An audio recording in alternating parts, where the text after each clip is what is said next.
Olá, sejam bem-vindos ao Band Entrevista. Pesquisadores da UNB tentam desenvolver um medicamento para ajudar pessoas que têm dependência do crack. A UNB iniciou um estudo inédito no Brasil com um tratamento experimental gratuito para os dependentes. O tratamento é feito com o uso do óleo da maconha, o canabidiol. O ingrediente, conhecido há anos, vem mostrando resultados positivos nos tratamentos de dependência da droga.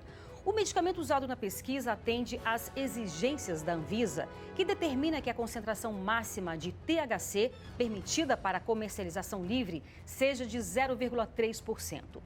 Estudos mostram que os usuários do crack são, em maioria, do sexo masculino, têm entre 18 e 29 anos e estão em situação de grande vulnerabilidade social.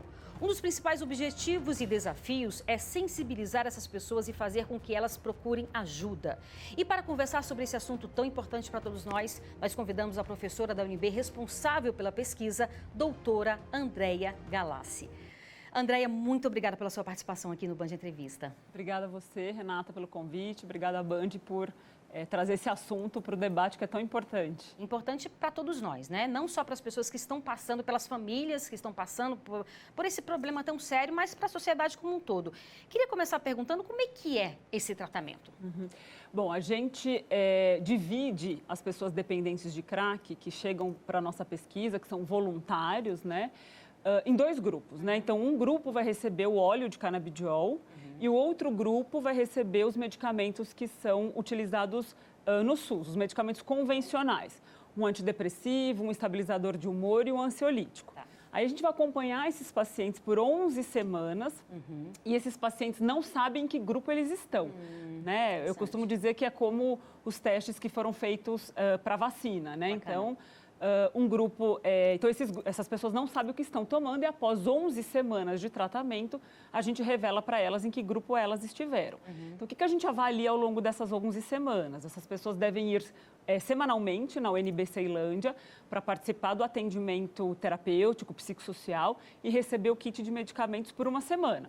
Né? Então, toda semana ela vai, passa por atendimento e recebe os medicamentos, além de consulta médica, para avaliar como que está a situação. E aí a gente avalia ao longo dessas 11 semanas alguns parâmetros, como diminuição do uso do crack, melhora de sintomas de saúde mental, como, por exemplo, ansiedade, depressão, melhora do sono, da alimentação. Então, a gente avalia esses parâmetros, não somente a diminuição do uso do crack ou a interrupção, mas também esses outros parâmetros que fazem parte de uma melhora na qualidade de vida em geral dessas pessoas. A gente percebe que o uso do óleo da maconha, né, o canabidiol, ele vem sendo utilizado, na verdade, em vários tratamentos. Por exemplo, o Alzheimer, crianças que têm a síndrome do autismo. Só que também, ao mesmo tempo, a gente percebe que o Brasil outros países estão a anos-luz do Brasil com relação ao uso do canabidiol. Eu vou chamar você, porque é tão nova, não vou chamar. Por favor. Você que está profundamente, né, dentro desse estudo do uso do canabidiol, qual a sua visão com relação a isso, se a gente for comparar a outros países? Sem dúvida, a gente está bastante atrasado nos estudos relacionados aos potenciais terapêuticos da cannabis, né? Quando a gente compara com os Estados Unidos ou países da Europa, e eu te digo, até mesmo países da própria América Latina, América do Sul. Uruguai, México, Colômbia, a gente está bastante atrasado no entendimento da cannabis como um todo, né? Tem um preconceito aí? Tem um preconceito enorme, né? Porque quando a gente fala cannabis é droga, então não serve para nada, é um horror e etc.,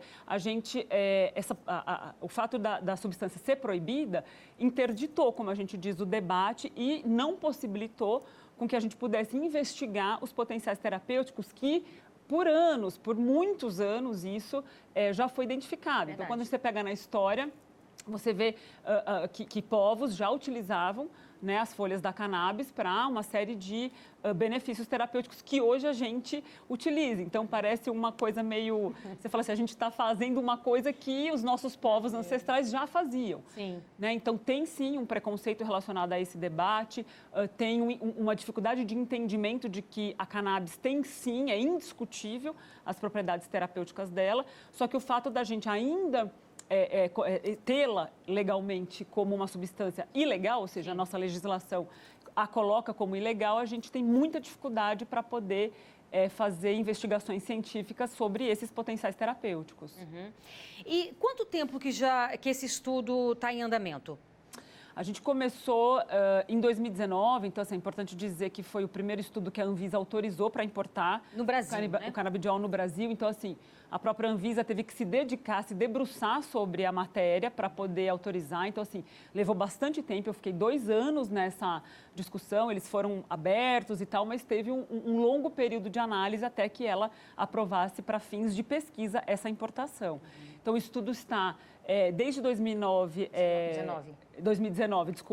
trabalhando com a organização do estudo em si, com todas as aprovações de comitês de éticas, enfim. Processo burocrático imenso. Enorme. Né? E aí a gente está a gente já fez 2 recrutamentos, né, de pacientes e a gente está no 3º recrutamento para fechar a nossa amostra, né, de pacientes, que vai gerar em torno de 60 a 80 pacientes. É muita gente, né? É bastante. E é um estudo, né, assim, é bastante do ponto de vista, assim, quando a gente fala, nossa, é bastante, mas a gente considera que é um quantitativo que a gente chama para um estudo de visibilidade, um estudo inicial. Sim. Né, para que a gente, então, uma vez demonstrado que há benefícios, a gente poder ampliar ainda mais, né? Com certeza. Mas a gente tem um problema, como você anunciou no início, de acesso a esses pacientes. Sim. Então, esse é a grande dificuldade, essa é a grande dificuldade. E a gente vai conversar sobre isso no próximo bloco. E agora a gente faz um breve intervalo e volta daqui a pouco.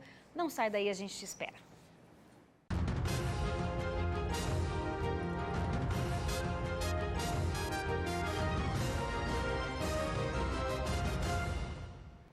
Estamos de volta com o Band Entrevista, hoje falando sobre um estudo inédito da Universidade de Brasília com dependentes de crack. A nossa entrevistada é responsável pela pesquisa, a professora Andréia Galassi.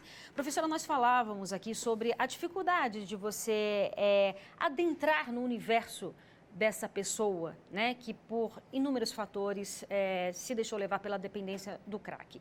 E aí eu queria que você falasse um pouco assim, sobre essas histórias. É claro que aqui no Distrito Federal a gente tem inúmeras pessoas, no mundo inteiro, né? Mas a gente tem muito aquela imagem da Cracolândia de São Paulo, né? De pessoas que abandonaram suas vidas, pais, mães, filhos, companheiros, companheiras, e, enfim, pela droga, né? Então é uma coisa muito triste mesmo, que a gente sente muito por essas pessoas.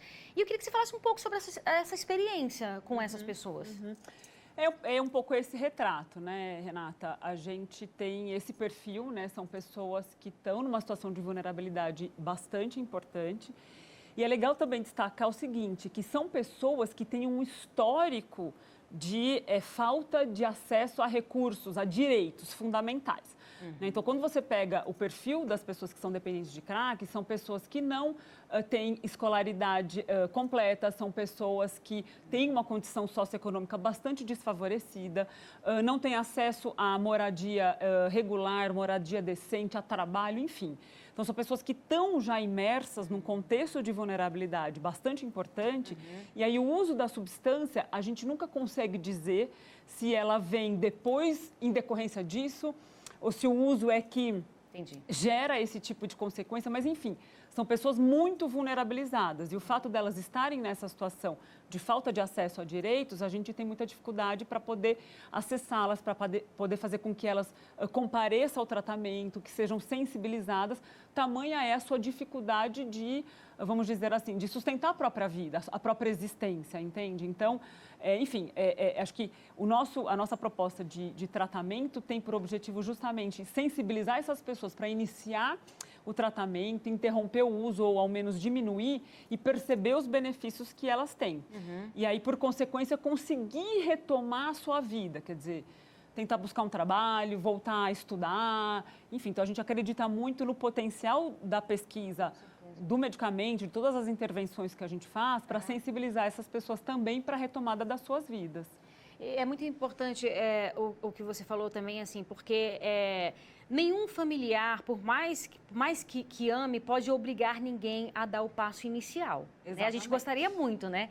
quando você vê uma pessoa que você ama em qualquer situação, com depressão ou em qualquer outra situação, você gostaria de poder dar, vem que eu levo, né? A gente vai junto, mas assim, é claro que a gente pode tentar ajudar, fazer de tudo para ajudar essa pessoa.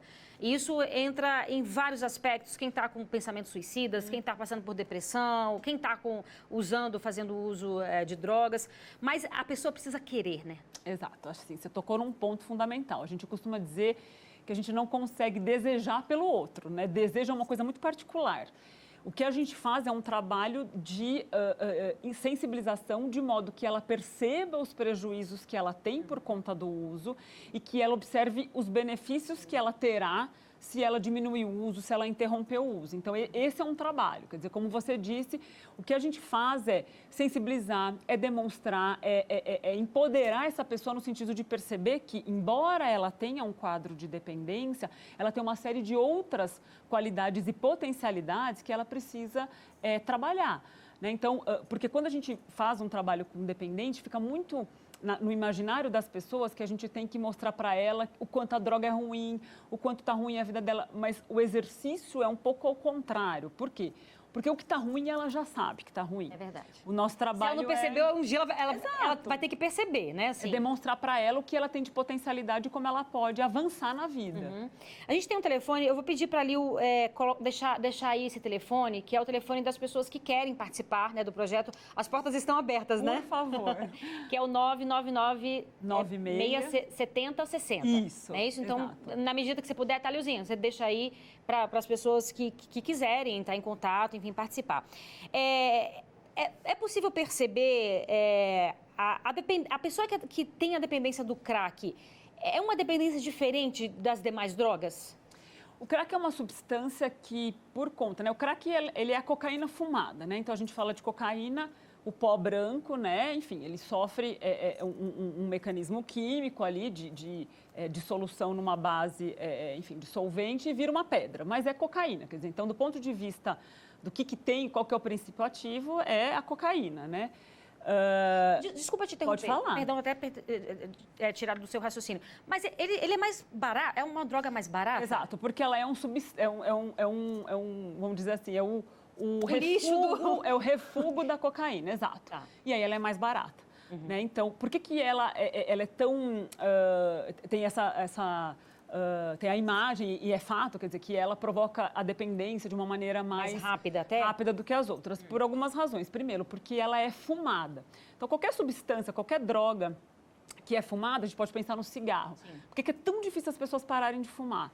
Né? Porque elas fumam e a fumaça vai direto para o pulmão, que é altamente vascularizado, e aí vai para o cérebro. Então, você tem um pico de efeito muito rápido, mas que dura muito pouco. Dá um prazer ali? Um enorme prazer. Então, é uma paulada. Você toma ali, é um prazer intenso, num curto espaço de tempo, né? Então, ela tem um prazer muito grande, mas ele dura muito pouco. É intenso, segundos. Pouco, exato, minutos ali. Tá, minutos. E aí, quando ela volta, a estaca, vamos dizer assim, a volta que termina o efeito, ela tem uma abstinência grande. Caramba. Então, a via de administração é uma das razões que faz com que o crack seja mais dependógeno do que a cocaína inalada, cheirada, por exemplo, que passa por outros mecanismos no corpo, ela vai sendo, vamos dizer assim, metabolizada por vários outros lugares, e o crack fumado, ele vai direto, como se fosse para a corrente sanguínea, só não vai direto como droga injetável, que aí, de fato, não tem nenhuma barreira. Mas, enfim, as duas razões a gente poderia dizer que é a via de administração, por ser fumada, e também pelo fato de ser uma substância, sim, que é cocaína, enfim, tem um poder de causar dependência bastante importante, comparado a outras drogas que tem, né, a gente pode... É complicado a gente falar, uma droga causa mais dependência que a outra, mas para fins químicos e fins de uso mesmo, existe isso, é verdade. Né? Se a gente compara, por exemplo, o crack ou mesmo a cocaína à maconha, de fato, o crack e a cocaína são substâncias que causam mais dependência do que a maconha. A maconha também causa. Sim. Né? A maconha não é uma substância inócua, né? Mas são mecanismos diferentes e, de fato, o crack ele causa uma dependência de uma forma mais rápida do que outras substâncias. Perfeito. Agora a gente faz mais um breve intervalo e volta daqui a pouco. A gente te espera.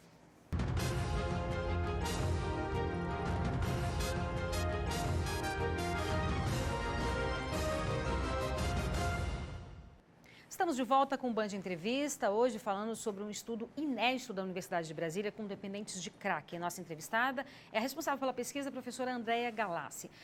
Professora, eu queria que você falasse um pouco como é... A gente está falando de um estudo, mas também de um tratamento que é oferecido gratuito para esses dependentes da droga, do crack, né? Como é que tipo de tratamento que é oferecido para essas pessoas? Uhum.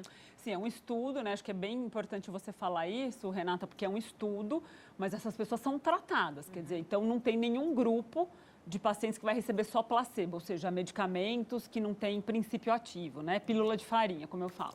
Não, são dois grupos de pessoas que estão recebendo tratamentos distintos, mas estão, e todas essas pessoas passam, além de receberem o medicamento, passam por atendimento terapêutico, né?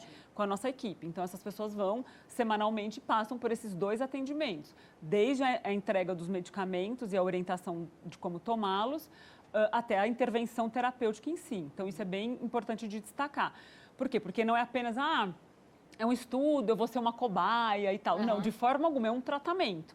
Né? Então, as pessoas que tiverem interesse, elas devem nos procurar, porque nós vamos oferecer tratamento para elas.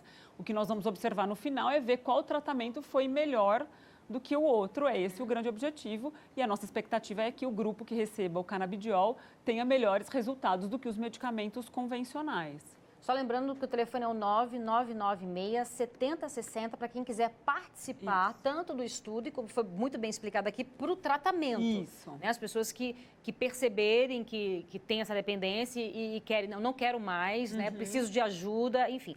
E essa ajuda ou seja, o uso de medicamentos e também o processo terapêutico, ou seja, falar sobre as suas dores, as suas angústias, porque muitas vezes a dor nos leva a determinadas fugas, né? Exato. Seja o uso do álcool, né? Ou seja, o uso de drogas também. Fugir da realidade, né?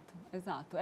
Acho que essa associação do uso de qualquer substância psicoativa, que a gente chama, associada ao prazer, ela é um fato, né? Então, se a gente parar para pensar, nós somos uma sociedade, de uma maneira geral, que usa drogas. Sim. Né? Então, metade da população, isso dados que eu digo, né, de estudos, metade da população brasileira faz uso de álcool. Tem uma outra metade que não faz.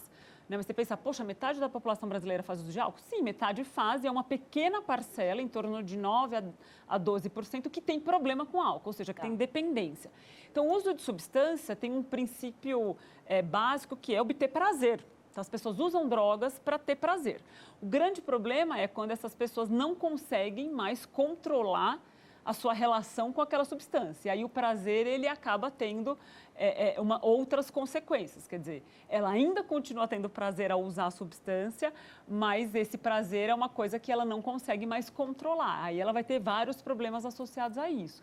Então, esse é o grande problema relacionado ao uso de álcool e de outras drogas. Aí afeta a vida da pessoa como um todo, né? Com certeza. Todas as relações, aí a questão do trabalho afeta tudo, né? Exato. Aí muitas vezes ladeira abaixo e aí precisa de ajuda mesmo para retomar. Exatamente. Para retomar as rédeas da própria vida, né? Exato. E, assim, e essa retomada tem por objetivo mostrar para essas pessoas que, assim, o prazer que ela tem com o uso de substância, a fuga, como você diz, são mecanismos, são atalhos que ela tomou, né? Enfim, quer dizer, caminhos mais curtos e mais fáceis, que ela tem que olhar para isso como um aprendizado para refazer a própria história. Perfeito. Né? Então, aquilo que a gente conversou antes.